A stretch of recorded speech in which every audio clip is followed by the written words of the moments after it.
I expected flames and sulfur. Darkness surrounded me. Was this death? Was it all just this for mortals? Heaven and hell were nothing but fairy tales told to mortal men and women, while immortal demons and angels fought for our hearts. Was there no cold or heat? A numbness filled me. Had I just not passed yet? Would a judgmental angel soon hurl me into a lake of fire? Would it be God himself? Would there be time to spit on him before he threw me? No, this isn't all there is. Because I feel pain. Burning, searing pain on my chest. What is this? I cannot see, but something burns against the flesh over my heart. Fuzzy vision returns, and I look to my chest to see the sanguine amber where I had left it between my breasts after the incantation. The fire had deflated my bust, burning them dry.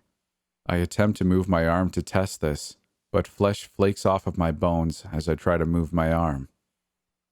I gasp, air rushing into my lungs, followed by pressure. Something is building up inside of me, even more pain. I try to scream, but only dry gasps leave my dried throat. Something snaps, and to my horror, my chest has doubled in size, but my ribcage has ripped open, red flesh exposed under my previously dried skin. What is this? More pain overrides my previously numb senses. As the pressure surged up my throat, another attempted scream stopped, this time because of something inside of my throat.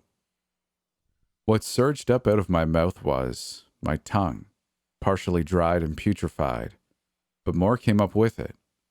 I rolled over, watching in horror, as what could only be described as my innards forced their way out of my mouth.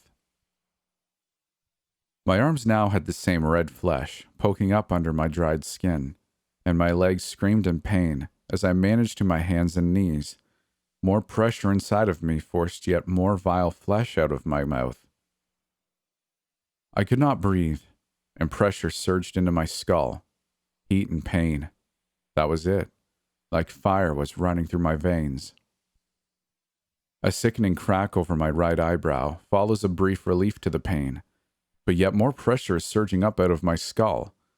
Another crack causes my left ear to pop, as if I slid a knife inside and pierced my eardrums. My scream is only a series of sickening regurgitating noises, as I can feel the back of my throat push out of my mouth, as if whatever is inside of me has filled me up and found my innards unneeded. I looked at my right hand, watched the black nails rip my old ones off from underneath. They grow long, almost 8 centimeters long, tapering to thin points at the tips, sharp points. A shiver runs through me as I hear ripping near my hips, and a strange sensation picking up as the pain slowly fades. A clattering noise draws my attention to my hands as I watch as my teeth fall out of my mouth, clattering to the ground. My free hand attempts to cover my mouth, but the raw flesh continues to push out of the orifice. My stomach would churn if it wasn't likely laying on the ground before me. Tears dripped from my eyes, but another crack in my skull sent a new wave of pain through me. The pressure is behind my eye. No, stop, please. My right eye pops from my skull as I roar in pain. My gums are on fire, as if they're being stabbed from within. I can't see anything. I go blind as another crack occurs, and my left eye soon releases from its socket. I claw at my face, muffled screams filling the air, as I can feel the skin on the back of my head slow off and fall to the ground with a sickening thud. I scratch and claw at my face, pulling things off, skin, flesh. Soon I find the chain of flesh from my mouth and grab hold of it. With a concentrated effort, I rip it out of my mouth. Fresh air filled my body as I gasp, still blinded as I reach up and discover my face is... It's stuck to my face. My claws dig into the flesh of my forehead and peel the dried mask of blackened flesh off of my skull. Or it feels this way anyway. I look down, seeing the inside of my face. My eyes are on the ground, unceremoniously looking up at me. Chunks of my skin slow off my back and waist now, landing with the rip of charred dress. My dress easily gave way to the heavy and wet substances. In a tentative moment, I gingerly slid my hand over my face. I think I feel new flesh. It's not bone or muscle, and I can blink. I test my jaw, finding I have teeth again, though they are strange. They interlock tightly with no give or play as I close my jaw. My tongue slides over the sharpened spikes within my mouth as it tastes blood. Delicious, sweet, and coppery blood. My new stomach rumbles, and I swear I can hear myself let out an audible growl. I'm so hungry. And blood. Flesh. I can feel a desire for it. A deep craving for meat, but not cooked. I wanted raw, sick and quivering flesh. Screaming flesh. Pain radiates down my legs, sending me face down to the ground, or it would have. My head stopped with a jerking motion before it hit the ground. Something attached to my head contacting the ground before my forehead could. A sensation not unlike shoving my feet into a pair of heels that are too small radiates up my legs and calves. My toes feel crushed by an ever-increasing pressure, and I roar in pain. I roared in pain? The ground shook as my lungs felt larger, stronger. My body felt stronger. Muscles flexed along my arms, and I could feel my chest grow thicker with each breath. A growl of satisfaction reverberated through my chest as my fingers sunk easily into the stone floor. I didn't feel human, and pressure soon mounted in my chest, alien to anything I had ever felt. I could not feel my toes, but at the end of my feet, there was something numb and thick, strong and sturdy. Something mine. I planted them firmly in the ground and arched my back, growling deep in my chest, as the pain yielded to a promised release of the mounting pressure. I let out an inhuman cry of pleasure, as a wet burst radiated away from my back. My tongue lolled out of my mouth as I tilted my head back, my eyes seeing so perfectly in the darkness it may as well have been midday. That's when I saw wings, black and red fleshy wings stretching upwards.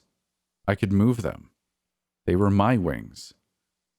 Something flicked back and forth out of the end of my spine. I turned, still on all fours, to see a long whip-like black tail flitting back and forth from my now red and well-muscled back.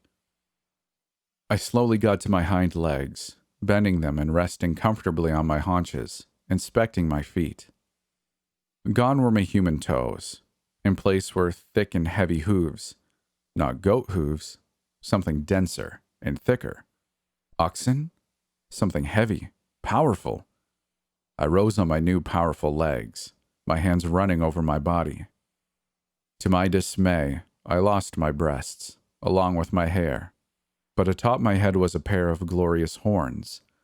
I wondered where I could find a mirror to see the glorious things.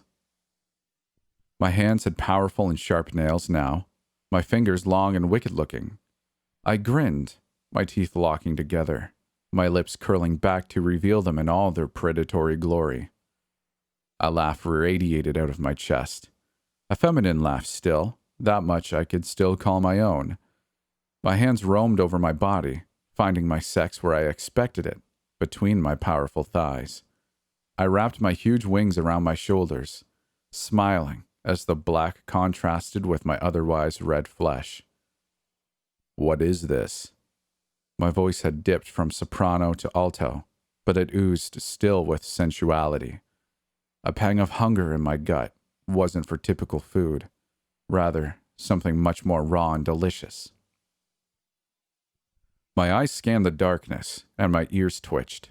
I heard a heartbeat, a rapid and fearful heartbeat. Somewhere down there was a man. I licked my lips and made my way towards it, my legs moving me faster than I ever imagined running. Each footfall clopping loudly against the debris and broken floor. My nostrils flared as the delicious scent of fear filled them, and I turned to see a utility closet. New eyes focused on the door, and I could see the heat of the man behind it. He was holding the doorknob tightly, hoping that alone could keep him safe. Drool rolled down my chin and over my throat. His fear was so tantalizing. I had no choice. I really didn't. I grabbed the doorknob and ripped the door from its hinges, pulling the man behind it into my full view. My drool oozed from my maw as he pissed himself at the sight of me. I loomed over him, grinning wide. Oh God, he whimpered. I grabbed his shoulders, making eye contact with him. God's not here. I licked my lips. Let me give him to you quickly. No, don't, he begged, as I leaned over and took a heavy bite out of his skull. My teeth sheared through his bone and flesh with ease, and the sweet taste of fear filled blood, and brain matter flooded my mouth. If I wasn't starving, I'd have savored his flesh more, but I hungered for man flesh. I feasted on his body, devouring him in his entirety. Every fleck of skin, every organ, every bone snapped and crunched in my maw as I consumed him. As I took one last bite of the delicious fellow, my hunger seemed satiated for the time being. I glanced at a name tag, picking it up and dangling it from my claws. A janitor. Well, that makes sense, I said to myself. A presence called me back to where I had transformed, and I made my way towards it, my eyes seeing a powerful figure standing within the dust. Though he stood there, he wasn't in the physical plane. My eyes could see the spiritual world so well it frightened me. Around the figure were the corrupted spirits I had brought into my service. To my shock, they were no longer shadows to me. I saw them fully formed. The rabbits and their sharpened talons and black fur, their burning red eyes. The mice with their lengthened bodies and sharp claws. As I approached, they cuddled up to my hooves, squeaking and groaning as if finding their mother. When they touched me, they grew larger, their squeaks becoming deeper and harsher. Each now as large as a dog, standing at my side, ready to serve. I looked up to the figure, and unsurprisingly, it was Lord Asmodai. I knelt, bowing my head. My lord. Asmodai spoke softly, the first time I had ever heard him do so. We have failed. I gritted my teeth. I tried so hard, I began, but Asmodai silenced me. To clarify, I failed, Asmodai informed. You gave me everything, proved your loyalty to me, and as such I have rewarded you. I looked at my hands and flexed my fingers, realizing what I was. I'm not human anymore. No, Asmodai began. Your soul burned when you channeled me so intensely. Your mind corrupted. It soaked your body in my dark energy. Even when the spell broke, so much dark energy flowed into you it destroyed your human body. But because of the amber you held in your chest, he motioned. I ran my hands over my chest, finding the amber had fused with my flesh. It contained a portion of the darkness you channeled, like a battery. Your desire made reality into your flesh, and you are now a greater demon, Asmodai informed. I grinned. I'm a demon? Truly? Tears of joy threatened to leak down my cheeks. Asmodai nodded. Yes, a greater demon at that. Far more powerful than succubi and their equals. I let out a purr of pleasure, radiating through my chest as I did so. You'll find your spells are now your own. They no longer require a pact to make, Asmodai informed. I thought of my Hellfire spell, and in an instant my skin radiated heat and flames. I raised my hand up, feeling the fire lick my flesh. As I pulled the spell back, though heat filled me, I could feel no toll taken on my body or spirit. Yes, I hissed pleasurably. In exchange for these gifts, I ask a favor, Asmodai began. My eyes locked onto his. I'll do anything for you, my lord. Name it, and it is done. The new temple guardians have prevented me from coming to this world as I had desired, but their negligence has led to your dark rebirth. I was downright giddy as I awaited my orders, my first task as a demoness. Asmodai continued. You belong to no one, yet our goals align. I nodded. Yes. I request you open the gate to hell, but do so carefully. The Guardians are wary of us, so now you must partner with their greatest enemy, Asmodai reasoned. He is a fallen prophet who believes himself cursed by the devil and desires to open the gates to exact his revenge on Lucifer. He is ignorant of the fact that the gate swings both ways. You were to aid him in opening the gate and keep him ignorant of its true function. Who is he, my lord? I asked. You must lead him to the gate, which has no key or lock, and aid him in building a new one. With his resources, he will aid you. Asmodai's form faded. He goes by the name Zyphiel, a woman's voice called out. Asmodai vanished and I looked up, hearing a pair of people walking about. My new eyes could see their power and heat through the floor that I stood beneath. What do you think happened here? The woman continued. I could tell she had similar power to Zeph, even a similar build, though she was older. Was this her mother? It could have been. A man who had to be Zyphiel was standing over the hole I had fallen through, his voice resonating within. An invocation circle was here. Someone attempted something rather naughty. Anything dark left? The woman asked. Ragna, Zyphiel began. Why not ask your little demon bitch? Esmeralda is busy at the moment, Ragna scoffed. As was I before you requested I come to look at this anomaly you claim to have found. Someone attempted to summon up a demon, Zyphiel began. I thought you could lend a learned opinion to this ritual. I looked around myself, flicking my wrist at my dress as the fabric wrapped around my chest, draping over my hips, ending at mid-thigh. I spread my wings and walked up to the hole. Hello? I cried out. The woman's voice was first and foremost. Who's there? Can you inform us of what happened? She leaned over the hole. I could see her hair was in a long braid, dangling down half of her head. The other half buzzed down close to her skin. She didn't wear a lick of makeup, had thin lips and violet eyes. Yes, I thought, this was Zeph's mother. With Zyphiel seeming to dislike demons, I played a known event to my benefit. I faked a whimper. Please don't kill me. I'm not what I look like. How so? Zyphiel's voice called down. Show yourself. Please, I begged. A demon tricked me some time ago. They took my soul and turned me into a... I faked a hitch in my voice. Something inhuman. I'm sure you're over-exaggerating your predicament, dear. Show yourself to us. We mean you no harm, Ragna assured. I flew up from the ground and landed next to Zyphiel, standing eye to eye with a man with icy blue eyes that seemed familiar. Though these eyes were graying and lacked any form of potency, they were icy, blue, and full of apathy. He had salt and pepper hair and a short military-like cut, and wore some kind of military uniform. I backed away from him, wrapping my arms around myself, doing my best to hide my teeth. A demoness, Zyphiel said, an eyebrow raised. Yes. I looked to the floor, shivering as he called me so. What happened here? Ragna demanded.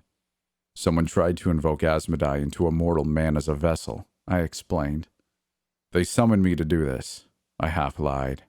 But someone interrupted the spell and cast Asmodai out. He wanted to pull me back with him, but I escaped. Who stopped this ritual? Ragna asked. I decided to tip a card. I do not know what to call her. An angel? A demoness? She went by the name of Zephyrina. Ragna's face twisted to a grin. Zephyrina? Really? How did she stop this demon lord? I decided to feed Ragna's ego as much as I could. It was clear she knew Zephyrina somehow. So far, the mother-daughter link was all but confirmed. I was shocked. She went blow for blow with the mighty demon lord, clashing with him, proving far superior in power to him. I was so afraid of her, yet fascinated. Ragna turned to Zyphiel. Zephyrina was here. Likely that means she is working with someone to stop demonic activity. Interesting, to say the least. Zyphiel narrowed his eyes to Ragna. If Zephyrina is interfering, then it's likely Ava and Tasha are also involved. Ragna nodded. The U.S. has Zephyrina and Ava, likely Tasha as well. They were likely ordered here by their leader. Zyphiel rolled his eyes. Yes, your arch-nemesis, Captain Sofia Vasquez. Ragna's eyes grew cold. I owe her for two now, for nearly killing Rachel and now Madison. Ragna turned to me. Where did they go? I'm not sure where they went, I explained. After Lord Asmodee's defeat, I was injured and fell down into the basement, left for dead. Ragna spoke harshly as she approached. Well, I apologize, dear, but if you're a demon in service to one such as Asmodee, I cannot risk you being alive to cause problems. She drew a sword from her side. Besides, if my daughter Zephyrina smote your master, Ragna grinned, I can't let you just pass me by unharmed. I shrieked and rushed to Zyphiel, looking at him with my best pathetic woman's eyes. Please, you gave me your word I'd be safe. Thus the apologies, Ragna explained. That was before I knew what master you served. I whimpered. I serve no master. My soul is free but corrupted. I looked deep into Zyphiel's eyes.